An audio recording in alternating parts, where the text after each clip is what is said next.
Resilience of the mind is a superpower not to be overlooked. Internal capes reflect pseudonyms of a name given by my bloodline, but only hold ghostwriting positions because too often the situation simply renames me as the other. Mental convictions of strength rally voices in my corner despite the lack of physical presence. If it's strong enough, the mind can replace an army. Arming me with the capacity to keep fighting on as worlds often crumble around me, using words to crumble bits of consciousness on unrelenting souls who refuse to see the truth. I gain power. Superpower. Like Saiyans. Like Wonder Women of color. Like Wakanda Dora Milaje protecting Black Panther. Like vibranium shields deflecting idiocy. Like adamantium bones so they do not break when you throw your shade. Like Gambit, I got tricks up my sleeve to defend against your ignorance. Got grace like the phoenix. Got protective gloves so my consciousness doesn't go rogue. Power-up mushrooms in the form of Hindu Kush mountains, hiding away in my fortress of solitude to find serenity. It takes a superpower to navigate this globe. Glowing moons of different phases only seem to label us as more and more as the mutant. And as this storm rages inside of me, sometimes my emotions turn me into this thing. This beast. That I swear I'm not. But I'm beginning to accept its presence. It's simply a means of existence, survival depending on the ability to feel some sense of jubilee. It's a necessary superpower for convincing yourself that you belong. This colossus juggernaut of a world needs a strong mind. You can't rely on night-crawling abilities your whole life. Don't give in to the mystique that you have to live like Morlocks in the shadows. This world is yours. Believe in it as so. Because when the other folks push you down, it is a direct reflection of their lack of resilience, lack of confidence. Finding balance between what unknown professors taught me about coexistence in nonviolence and the magnetic sensation I feel to just separate by any means necessary is a constant struggle. But equipped with the superpowers of resilience, I will keep going, keep calling for revolution, even when the world tells me no, I will not listen. I will not give in to the conviction that I hold no power. Even though my cape is hidden, my superhero status emblem is tattooed on my heart. I'm ready in a flash. Woo!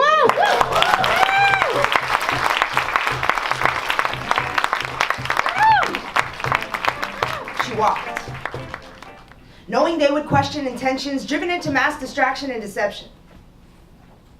She walked, knowing they are terrified of her coming up on their heels, the feeling of knowing she has always had to run twice as fast, nevertheless she persisted.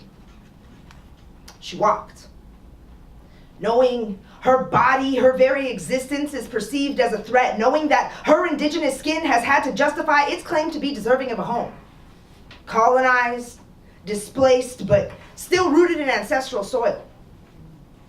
She spoke, knowing her place would never be handed to her, never given a seat at the table, so she would have to make it. Take it if she had to, but she wouldn't be silenced anymore.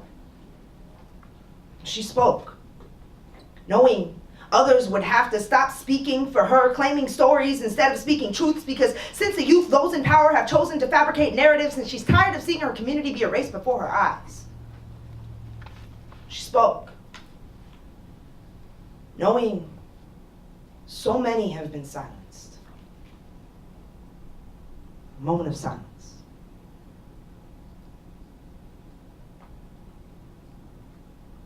She is unapologetic, knowing the hair on her knuckles is ancestral gifted wisdom, not another reason to conform, not sorry for clapbacks because entitlements have allowed fingers to run through foreign hair without permission.